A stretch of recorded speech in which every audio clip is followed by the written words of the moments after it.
आज के क्वेश्चन में हमें क्या ज्ञात करना है, दिए गए सवाल का वर्गमूल ज्ञात करना है। इस सवाल का वर्गमूल ज्ञात करने के लिए बहुत ही आसान तरीके से हम पढ़ेंगे, बस आप हमारे साथ वीडियो में अंत तक बने रहिए। तो इस सवाल को हम सॉल्व करते हैं। -7 + 24i इक्वल टू, हम मान लेते हैं कि इसका वर्गमूल क्या है, a + ib है। तो इसका वर्गमूल इतना मान लेते हैं। तो जब इसको हम सॉल्व करेंगे तो इधर अगर रूट है, क्योंकि वर्गमूल हमने माना ना, तो इस पर रूट चढ़ानी पड़ेगी। अगर इधर रूट है तो बराबर के उस तरफ जाएगा तो ये स्क्वायर बन जाएगा। तो -7 + 24i इक्वल टू हो जाएगा a + b का होल स्क्वायर। -7 + 24i, तो ये कितना हो जाएगा, a + b का होल स्क्वायर। जब a + b का होल स्क्वायर टूटेगा तो a square plus b square और प्लस क्या हो जाएगा 2ab। ध्यान से देखते हैं, 2ab की जगह पर क्या है, a अपनी जगह पर है और b की जगह पर b है, क्योंकि सवाल में ही ab दिया है। और i अपनी जगह पर मौजूद है, क्योंकि a + b का होल स्क्वायर का सूत्र क्या होता है, a square plus b square और प्लस 2ab। तो जहाँ जहाँ a मौजूद है वहाँ पर हमने a रख दिया, सवाल में भी a दिया है। और जहाँ जहाँ b मौजूद है वहाँ पर क्या है, b की जगह पर i भी है। तो हमने जहाँ जहाँ b दिया वहाँ पर मैंने i b रख दिया है।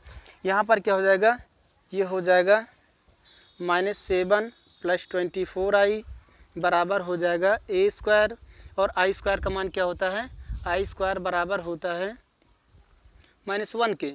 जब ये -1 हो जाएगा तो यहाँ पर रखेंगे तो ये इसका स्क्वायर होगा, तो i का भी स्क्वायर होगा और b का भी स्क्वायर होगा। तो i स्क्वायर का मान -1 हो जाएगा, तो ये -b स्क्वायर हो जाएगा प्लस 2ab हो जाएगा।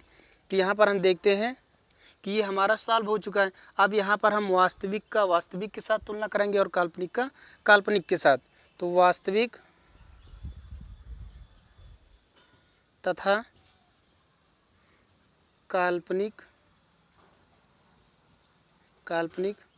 मान की तुलना करने पर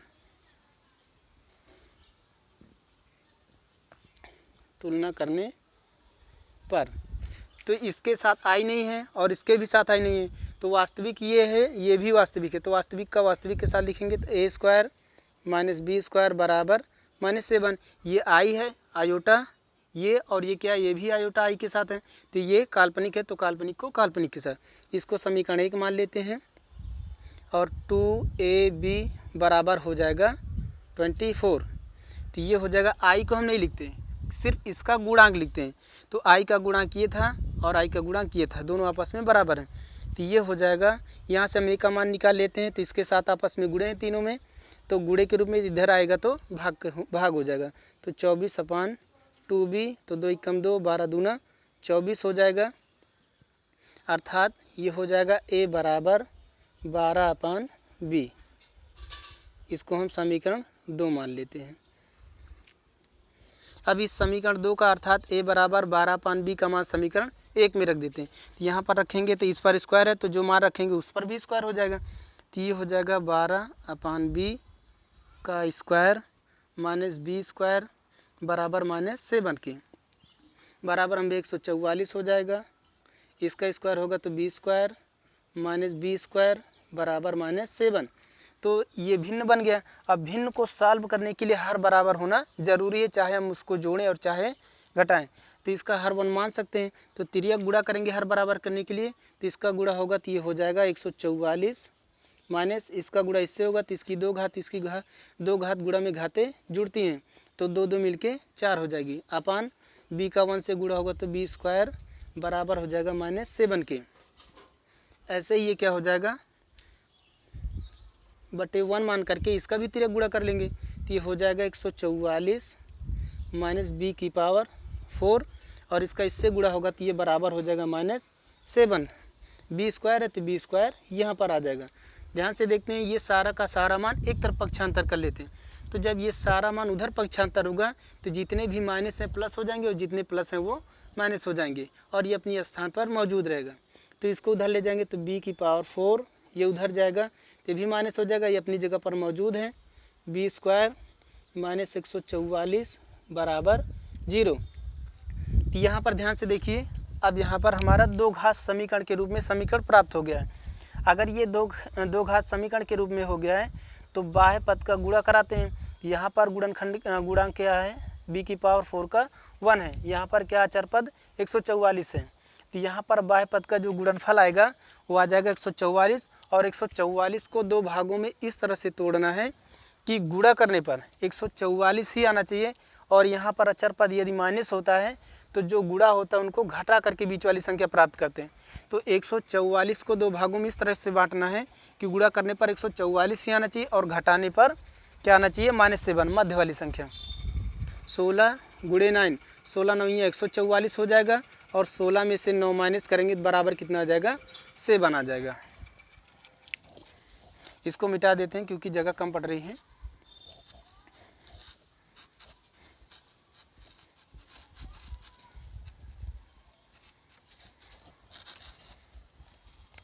ये कितना हो जाएगा, b की पावर 4 माइनस 16b का स्क्वायर और प्लस कितना हो जाएगा 9b का स्क्वायर माइनस 144 बराबर हो जाएगा 0। तो ये बराबर 0 के हो जाएगा। अब यहाँ पर हम दो का जोड़ा बना लेते हैं। तो यहाँ पर दोनों में क्या कॉमन हो जाएगा, b की पावर 4 b का स्क्वायर है तो हम b की पावर कॉमन ले लेंगे। तो b की पावर 2 बचेगा माइनस 16। यहाँ पर दोनों में क्या कॉमन हो जाएगा, +9, क्योंकि जो इस ब्रैकेट में है वही दूसरे भी ब्रैकेट में आना चाहिए। तो यहाँ पर b की पावर 2 बचेगा। जब मैंने +9 लिया है तो यहाँ पर क्या बचेगा, 16 बराबर 0। अब ध्यान से देखिए, b की पावर 2 माइनस 16, b की पावर 2 माइनस 16, दोनों में सेम आ रहा है। इसका मतलब हमारा गुणनखंड सही है। अब दोनों कॉमन हो जाएगा, दोनों में से एक हम लिखेंगे तो b का स्क्वायर माइनस 16 और जिनको हमने कॉमन लिया है इनको दूसरे ब्रैकेट में, तो b की पावर 2 + 9 इक्वल टू क्या हो जाएगा, 0। अब एक बार ये गुणनखंड बराबर 0 के होगा और एक बार ये मान 0 के बराबर लिया जाएगा, क्योंकि हमें b स्क्वायर का मान निकालना है, b का मान निकालना है। तो b स्क्वायर माइनस 16 बराबर हो जाएगा 0। तो इसको उधर ले जाएंगे तो b की पावर 2 बराबर, इधर -16 उधर जाएगा तो +16, तो b बराबर हो जाएगा, इधर स्क्वायर उधर जाएगा तो रूट बनेगा और 16 का वर्गमूल हो जाएगा 4। इसी तरह से हम दूसरा भी मान बराबर 0 के लेते हैं। तो b स्क्वायर + 9 इक्वल टू क्या हो जाएगा, 0। तो ये b बराबर हो जाएगा, इधर जाएगा तो ये -9, अगर इधर -9 है इधर रूट है स्क्वायर है तो इधर आएगा तो ये हम रूट ले लेंगे। अब ध्यान से देखते हैं, जो b का मान पॉजिटिव होगा अर्थात जैसे यहाँ b बराबर 4 आएगा तो इसको हम क्या करेंगे, इस मान को नहीं लेंगे, ये हो जाएगा, हम इसी मान को लेकर के सॉल्व करेंगे, ये हम नहीं लेंगे, ठीक है। अब इस मान को b बराबर 4 को हम क्या करते हैं, समीकरण 1 में रखते हैं और जैसे यहाँ पर b बराबर 4 समीकरण 1 में रखें तो हमें a का मान मिल जाएगा, अर्थात a बराबर क्या हो जाएगा 12 और b का मान कितना है 4, तो 4 × 4 4 × 3 12 हो जाएगा। a बराबर कितना हो जाएगा, बराबर 3। a बराबर हमें 3 मिल गया और b बराबर हमें 4 मिल गया। हमने यहाँ पर माना क्या था,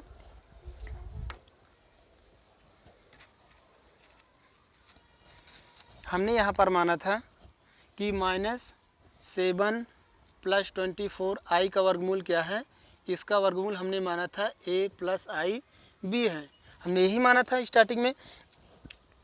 a बराबर हमें 3 मिल गया, b बराबर 4 मिल गया, तो a की जगह पर क्या हो जाएगा 3 हो जाएगा और b की जगह पर क्या हो जाएगा 4 हो जाएगा, अर्थात हमारा आंसर आ चुका है।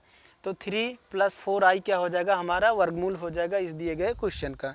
ठीक दोस्तों, आपको यदि वीडियो समझ में आ रहा है तो वीडियो को लाइक कीजिए और हमारे चैनल पर नए हैं तो चैनल को सब्सक्राइब कीजिए।